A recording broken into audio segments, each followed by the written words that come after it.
The red জুলাইয়ের পক্ষ থেকে কুয়েটের যিনি ভিসি মাসুদ আছে তার পদত্যাগের জন্য আমাদের কেন্দ্রীয় গ্রুপ থেকেই নির্দেশনা দেওয়া হয়েছে যে আমরা কর্মসূচি দেওয়ার নির্দেশনা দেওয়া হয়েছে।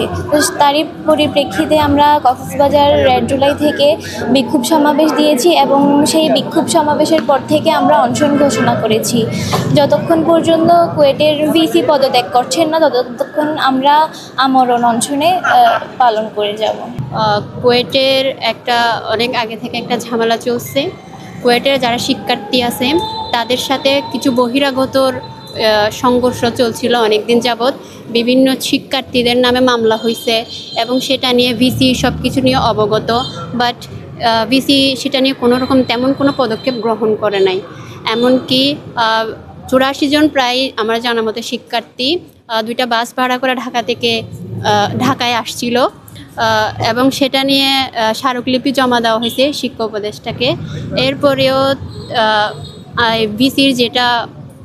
ভিসি মাসুদ যিনি আছে ওনার কোনো রকম পদক্ষেপ আমরা লক্ষ্য করিনি।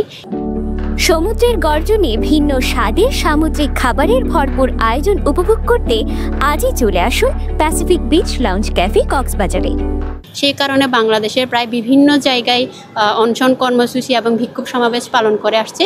আমরাও তাদের সাপোর্টে আমরাও আজকে 3টা থেকে আমরা বিক্ষোভ সমাবেশ করেছি এবং সমাবেশের পর থেকে আমরা রেড জুলাইয়ের আহ্বায়ক আছে, আমাদের মুখপাত্র আছে, আর আমি হচ্ছে যুগ্ম আহ্বায়ক আছি। আমরা অনশন কর্মসূচি পালন করছি যতক্ষণ না ভিসি মাসুদের পদত্যাগ ঘটে, আর আমরা এই অনশনটা চালিয়ে যাব বলে সিদ্ধান্ত নিয়েছি। আমাদের যে বিক্ষোভ সমাবেশ ছিল আজকে 23 এপ্রিল বিকেল 3টায়, তারপর থেকেই এখানে অনশন পালন করছি। আমরা মূলত এটাই বোঝাতে চাচ্ছি যে যেভাবে 5ই আগস্টে বাংলাদেশ থেকে স্বৈরাচার পতন হয়েছিল, এই স্বৈরাচার পতনের একমাত্র কারণ ছিল ক্ষমতার অপব্যবহার।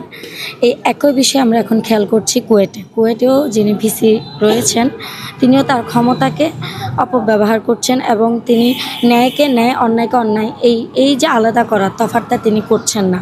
এবং এরই প্রেক্ষিতে আজকে কিছুদিন ধরে যে অনশন পালন করা হচ্ছে, আপনারা দেখেছেন গতকালকেও অনেকজন অসুস্থ হয়ে হসপিটালে অ্যাডমিট ছিলেন এবং আজকেও একই অবস্থা হয়েছে। আজকে একজন সকালের পরপরই হিট স্ট্রোক করেছেন।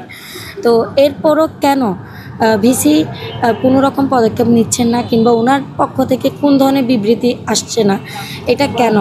এর পেছনে কিসের প্রভাব রয়েছে?